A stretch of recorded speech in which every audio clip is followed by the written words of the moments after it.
Hi guys! In this video, I will share with you guys how to understand fast and real Japanese. Before we start, let's firstly check your listening skills.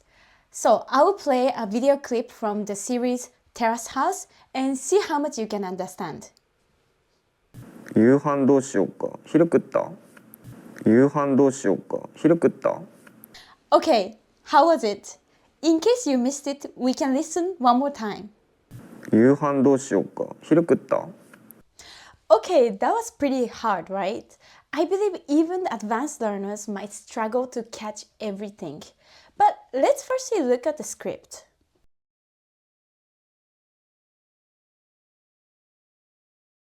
If you're studying Japanese for a while, maybe you can understand some of the word or even full sentence when you read them. But why is it so hard to understand the same Japanese when you hear it? The main reason is... Hi guys! It's been a while, it's Mako! In this video, we will do a simple drill to train your ears to become a Japanese ears. The ears which you can understand real and fast Japanese. First of all, when you listen to the clip, did all the words sound the way you expected or learned? If your answer is no and couldn't recognize the sound, that's completely normal. That because spoken Japanese doesn't always match with the textbook Japanese. So, let me show you the same sentence with the textbook form.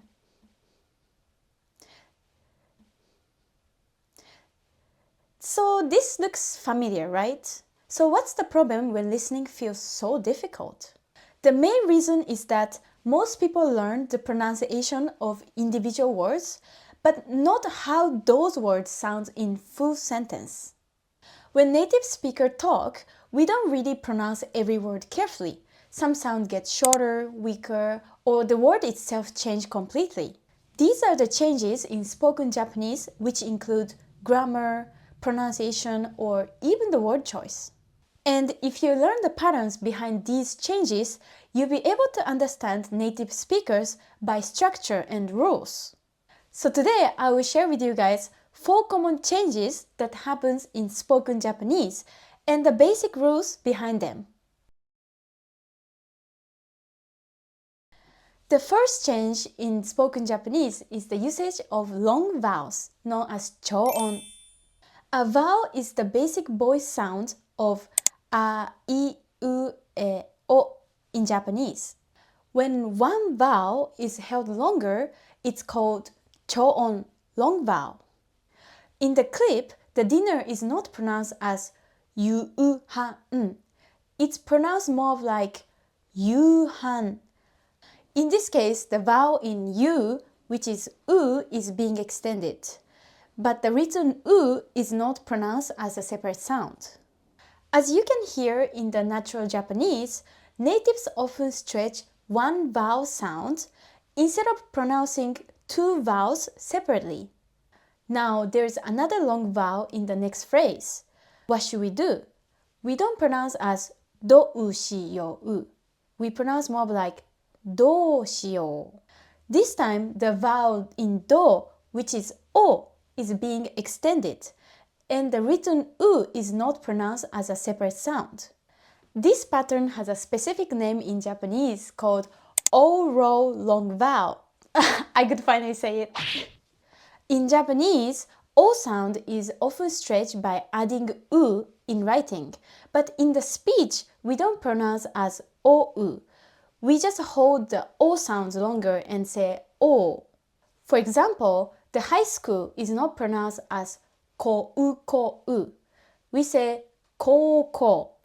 Another example would be Tokyo, the capital city. We don't pronounce as to-u-kyo-u. We say Tokyo. And the last one, method. We don't say ho-u. We say ho-ho, extending the o vowel. There's one more pattern you should know, and it's called e-row long vowels. In Japanese, the a sound is often stretched by adding the e in writing, but in natural speech we don't pronounce as ei. We just hold the a longer, so e. For example, experience, we don't say kei-ken. we say 経験 extending a. Another example would be teacher. We don't say 先生.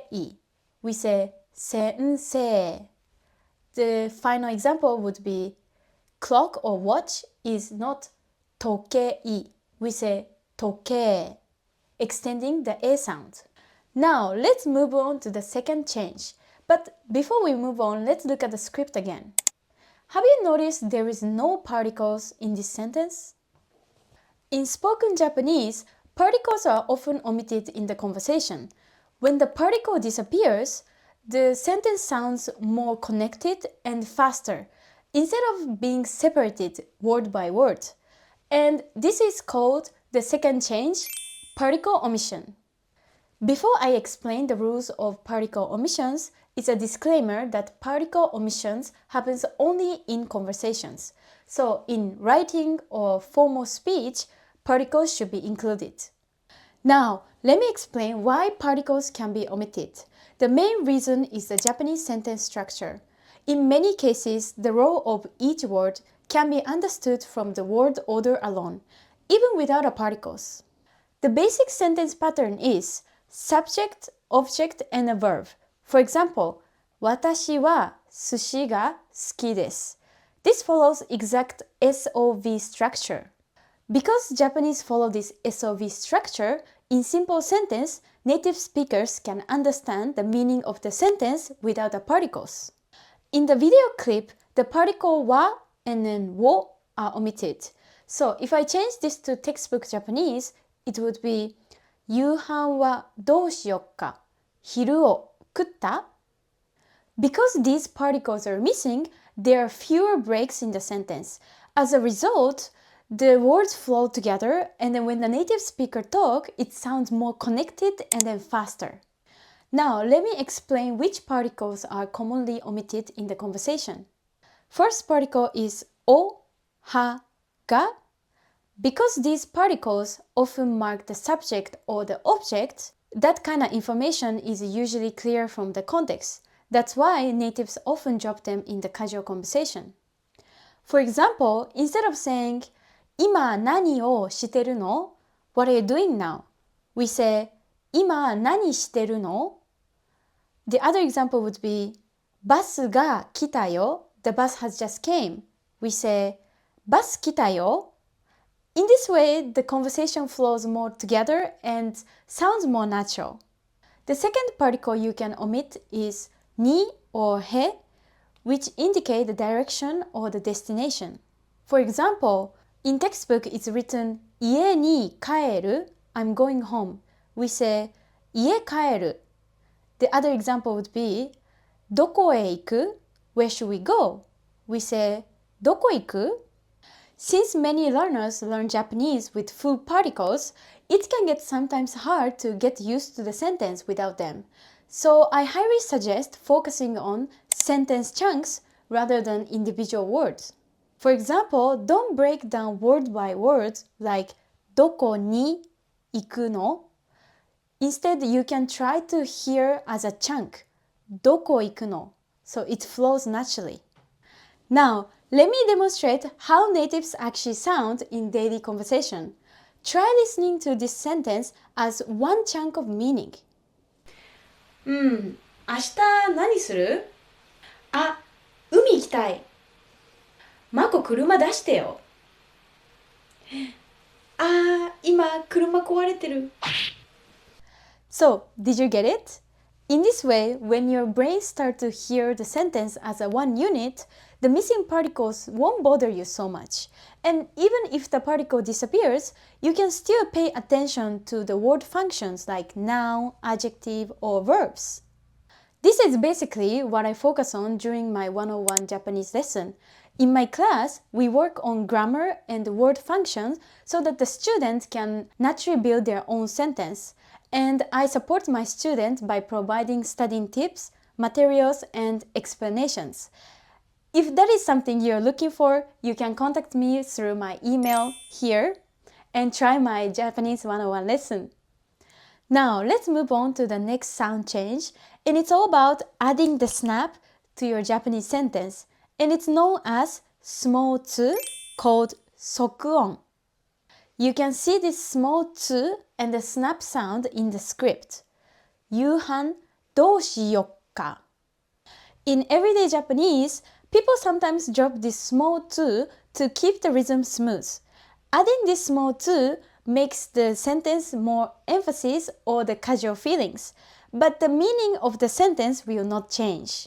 So, how does this small tsu works? In Japanese, this small tsu often appears before the certain consonant sound. As a general pattern, it appears before KSTP consonant sound. This is because these sounds are easy to stop for a moment and creating a small pause.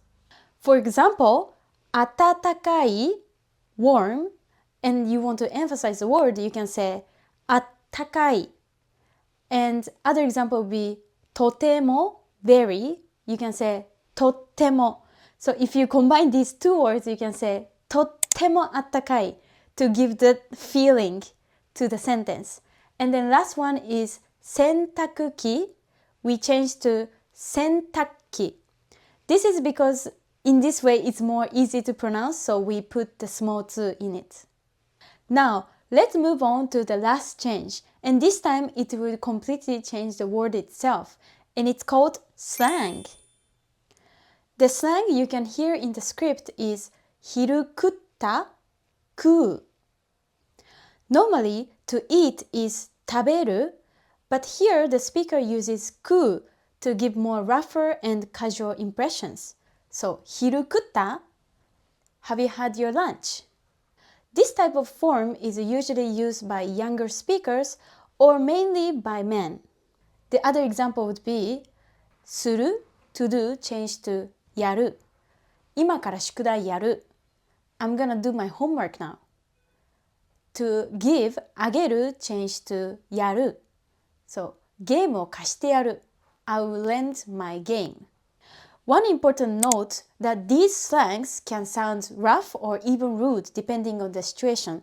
They are fine in conversation with your friends, but when you're talking to older people or in the formal situation, you should always use normal verbs like 食べる. There's another type of verb change, and this time it's created by adding katakana and then ru. Most of the time, the part before ru is two sounds long. These type of verbs are created from noun or foreign words like katakana or the onomatope.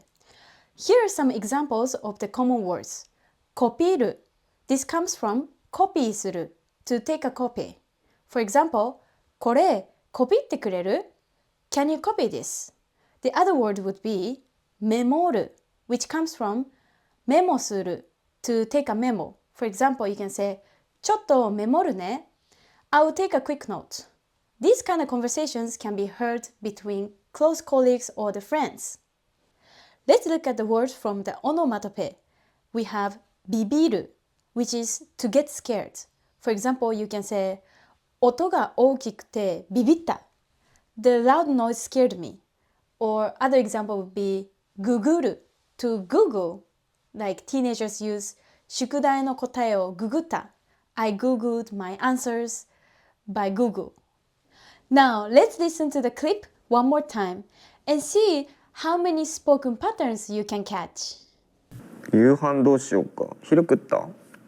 夕飯どうしようか昼食った？ Okay, did you spot the patterns? I hope this video was helpful to improve your listening skills.